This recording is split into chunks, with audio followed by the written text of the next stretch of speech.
छत्रपती संभाजीनगर जिल्ह्यात HPV, BCG, polio आणि गोवर रुबेला लसीकरणाची टक्केवारी वाढवण्यासाठी प्रशासनानं कंबर कसली आहे।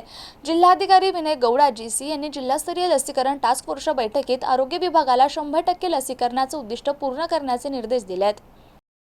जिल्हाधिकारी कार्यालयात झालेल्या बैठकीत जिल्हाधिकारी विनय गौडा यांनी HPV, BCG, पोलिओ आणि गोवर रुबेला लसीकरणाचा आढावा घेतला। वैजापूर, संभाजीनगर, सोयगाव आणि सिल्लोड तालुक्यांमध्ये BCG आणि पोलिओ लसीकरणाचं प्रमाण कमी असल्याचं निदर्शनास आलं। त्यामुळे या भागात विशेष मोहीम राबवून लसीकरणाचं उद्दिष्ट तातडीनं पूर्ण करण्याच्या सूचना देण्यात आल्या। तसेच HPV लसीबाबत पालकांमध्ये जनजागृती करण्यासाठी शिक्षण आणि आरोग्य विभागानं संयुक्तपणे शाळांमध्ये पालक सभांचं आयोजन करावं असंही त्यांनी सांगितलं।